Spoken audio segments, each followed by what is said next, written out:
temen Pak. Oh iya. Konten. Piye. Oh iya. Konten. Kalian konten. Ya gini Pak, saya lagi seneng teleportasi nih Pak. Tak cari teleportasi. Terus piye. Nanti Pak Beta situ aja. Oh iya. Nanti saya nyupir ya Pak ya. Oh iya. Nanti tiba-tiba Pak Beta tarik saya sampai sini lah. Okay. Pokoknya Beta nurut aja. Oh bisa sih. Bisa dong. Masa?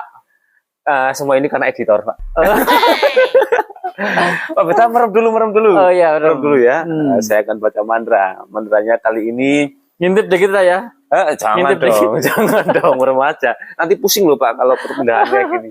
Ini lewat dimensi lain soalnya. Ya oke, merem. Nggak ada mantra lah, yang penting hilang aja. 1, 2. Kan bisa kan? Di sini ya? Bisa dong. Makasih editor.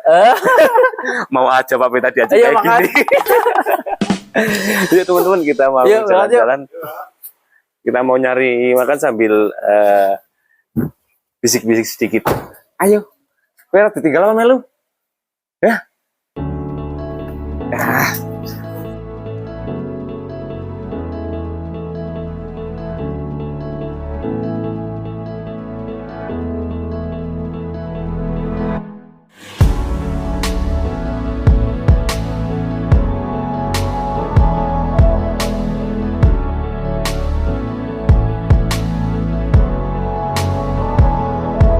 Oh, ya, tapi tadinya mau tak teleportasi sampai sini, cuman nanti nggak asik lah kalau pakai mobil.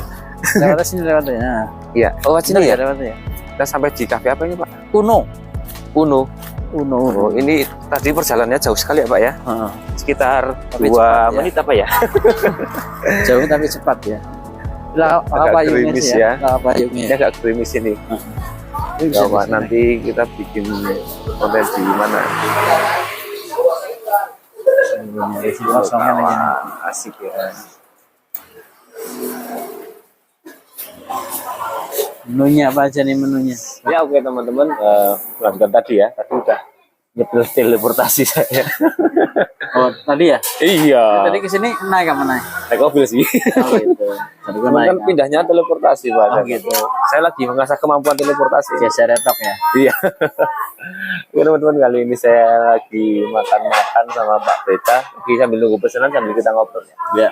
Pak, kemarin kan sempat nyari-nyari tempat itu ya, terapi yang alamiah. Sepertinya respon masyarakat itu memang benar-benar pengen yang alamiah seperti kemarin itu loh Pak. Iya.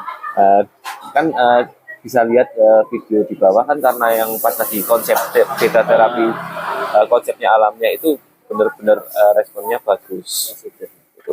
Ya memang ini sekarang terapi itu selain menjadi kebutuhan ya, juga menjadi salah satu apa ya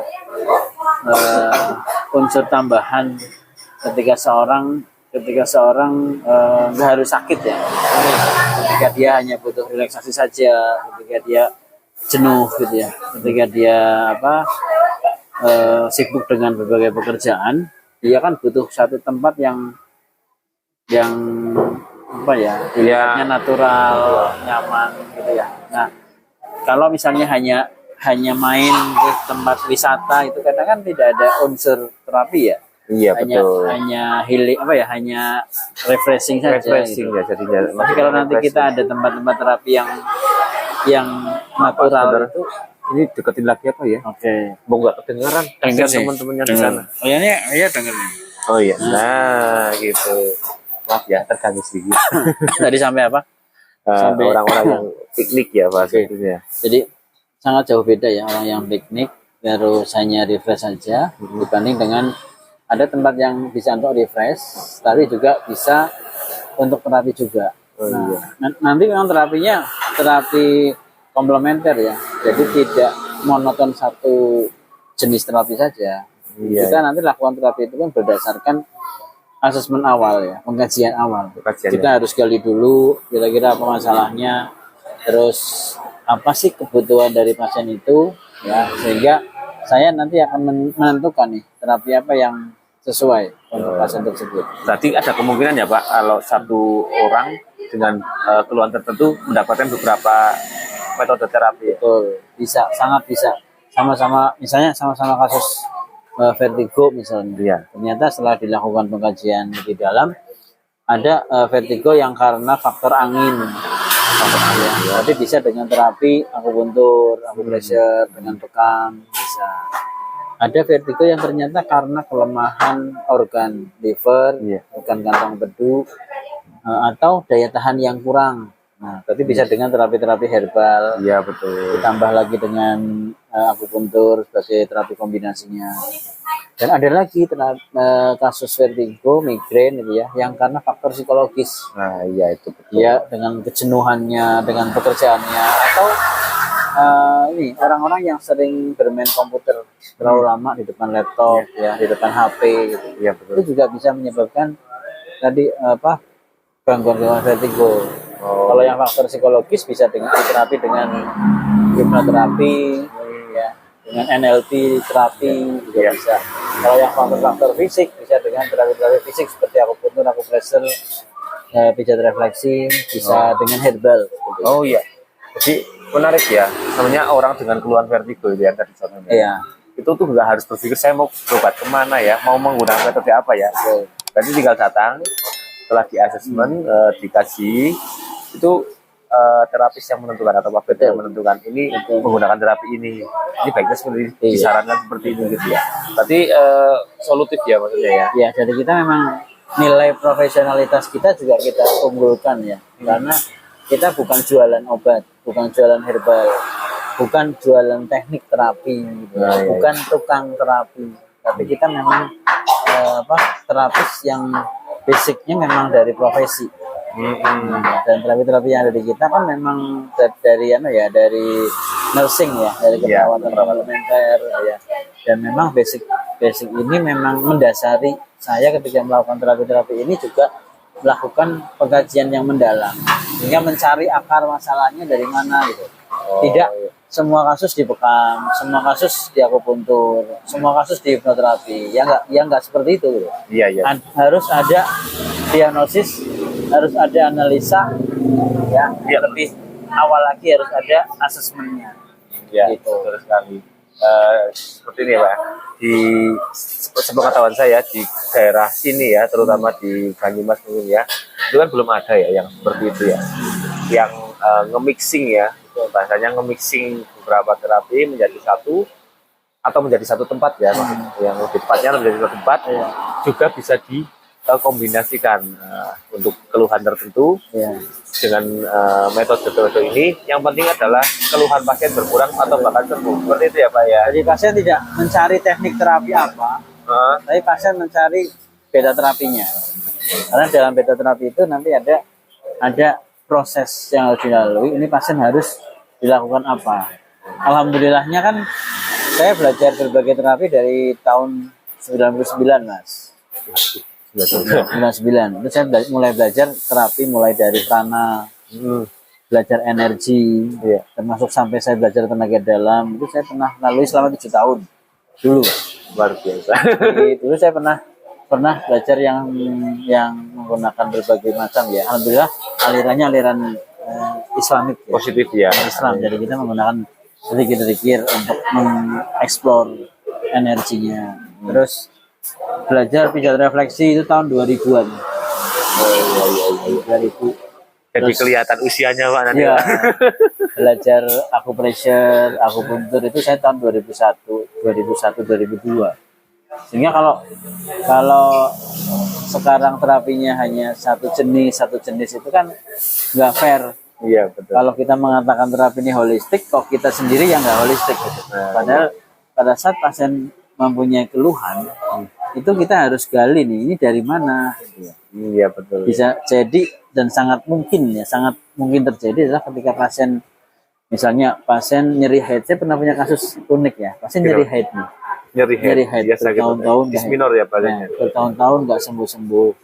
Terus sampai dia punya anak, katanya kan kalau nyeri head kalau udah nikah hanya anak sembuh ya, itu nggak sembuh-sembuh. Terus saya akupuntur karena saya persepsinya adalah dia terapi dia gangguan fisik gitu ya. Iya, gangguan fisik. Nah, saya assessment, ini fisik nih. Setelah dia akupuntur 6 kali waktu itu ya, itu gak ada perubahan. Nah, saya lakukan asesmen ulang. Ini kenapa ya kok bisa tidak ada kemajuan perkembangan positif dan kasus nyeri haidnya. Setelah dilakukan asesmen ulang, ternyata dia punya problemnya juga unik gitu ya. Jadi dia Apa itu? dalam lingkungan kerjanya itu sering baper ya, sering mendongkol karena tugas-tugas dari atasannya yang banyak. Jadi kepalanya dia selalu ngasih tugas ke dia, dan dia berpikir gini, kenapa sih aku gak harus yang lain? Oh, Kenapa iya, selalu iya, iya. selalu aku? Padahal kan yang lain ada banyak dan yang lain juga nyantai gitu. Kenapa aku yang dibebani banyak tugas? Nah, dari situ yang muncul adalah pikiran negatif. Ini orang sentimen sama aku.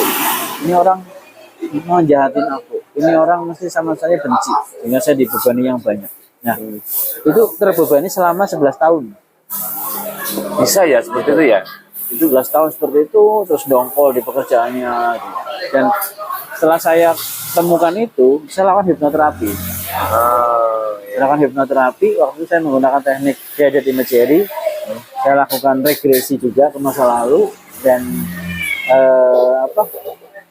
setelah selesai terapi dia pulang ya. Pertemuan berikutnya kan dia datang nih. Nah, saat dia datang, dia menyampaikan, Pak, kok hilang ya gitu. Bisa ya? Kok hilang ya? Terus dia nanya, mana saya terapinya apa sih Pak, kok bisa hilang gitu.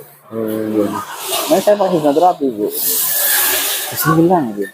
Nah, setelah itu saya lakukan terapi lagi untuk penguatannya. Saya gunakan hipnologi, saya gunakan framing ya, reframing, membingkai ulang. Terus saya munculkan wajahnya orang-orang yang membuat dia mantel. Terus saya edit nih dalam imajinasinya dia wajahnya orang itu. Nah, ketika teringat dia ketawa. Oh iya. Sehingga setiap teringat orang itu dia ketawa. Bahkan ketika saya tes di akhir sesi, Bu masih ingat orang ini gitu ya. Masih Pak, sambil ketawa. Apa yang terpikir Pak? Lucu gitu. Oh kok lucu ya? Apa yang terbayangkan? Saya kok bayangin wajahnya lucu ya Pak gitu. Nah, saat itu tadi ya bisa sembuh gitu, nyerinya hilang, dan kunjungan berikutnya datang lagi sudah nggak ada keluhan. Endingnya dia ikut pelatihan. Karena dia penasaran dengan ilmunya, dia ikut pelatihannya dan ikut kursus hipnoterapinya sampai selesai, dan dia terapkan untuk diri sendiri, untuk keluarganya, untuk teman-temannya yang butuh, karena dia punya kasus yang real ya dengan penyembuhan itu kasus yang lucu. Sehingga kadang-kadang saya sekarang nih ya orang itu sebenarnya tidak butuh terapi A, terapi B, terapi C, terapi D, itu enggak. Orang itu butuhnya saya pengen sembuh. Iya betul. Kan kayak gitu. Entah diobati dengan cara apapun, seperti saya sembuh, gitu kan ya. Meskipun ada batasan ya. Saya pengen sembuh tapi dengan cara yang syariat. Iya betul. Syari gitu ya. Iya. Artinya tidak menggunakan gangguan makhluk-makhluk lain, mantra-mantra, bantuan-bantuan yang gitu ya. Kalau kita murni terapi ilmiah ya, yang di evidence base ada. Ya. Dan itu saya juga kaji dari beberapa penelitian yang saya lakukan, mulai dari waktu saya nurse ya, escape-nya saya juga ngambil penelitian hipnoterapinya ya. Dan saya juga membimbing mahasiswa-mahasiswa yang mengambil penelitian terkait dengan acupressure, refleksi ya, terus terapi musik. Itu juga saya bimbing mahasiswa ya, seperti itu. Dan sambil bimbing sambil saya pelajari ilmunya. Terus tesis saya juga S2-nya kemarin juga terkait dengan coaching berkomunikasi. Jadi memang setelah dikaji dalam ya ini sangat ilmiah banget gitu. Dan kita tidak melibatkan jin ya, tidak melibatkan makhluk halus, tidak melibatkan mantra-mantra perdukunan.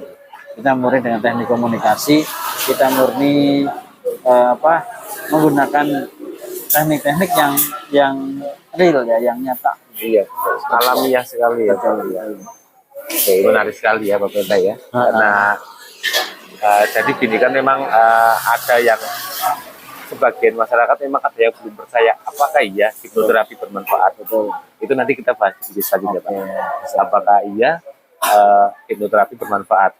Nah, itu kita spill dulu itu untuk judul mungkin sedikit bocorannya ya. Iya.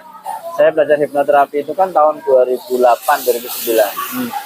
Dan saya bisa ngomong seperti ini lancar, bisa menjadi seorang public speaker, sering diundang seminar-seminar sejak tahun 2009 hingga saat ini. Itu kalau saya, alhamdulillah Allah mempertemukan saya dengan keilmuan hipnoterapi ini. Sebelumnya Pak Pendeta gagap kalau nggak Saya salah dulu ya. gagal, Iya betul. minderan, grogian, kebobios gitu. Sini aja nggak apa-apa Mas. Seperti itu. Pesanannya udah datang ini. Iya, terima kasih Mas. Yang tawar mana ya? Ini ya. Oke. Yang apa? Lemon. Lemon. Squash. Oke. Ini nggak apa-apa? Iya. Oke, Pak. Ya, itu true story ya. Iya. Real. Saya Real alami dan langsung dan Pak Pendeta saya mengalami langsung, ya. pasiennya. Iya. Saya diterapi teman saya waktu saya kursus. Sehingga kalau mungkin Allah nggak nemukan saya dengan keilmuan ini ya, mungkin saya masih gagap ya. Iya. Tapi Pak. Jangan ya. jangan dibocorin banyak. Berikutnya ya. Ya, itu Oke. intinya.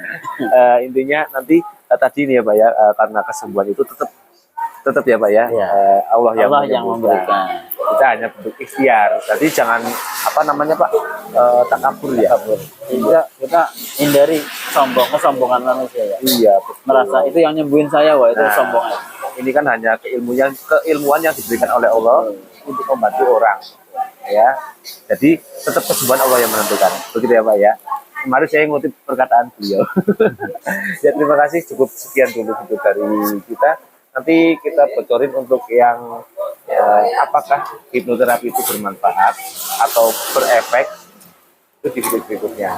Karena saya sudah haus dan mau makan dulu, kita akhiri dulu.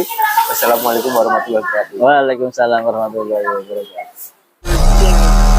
Go, go, go, go.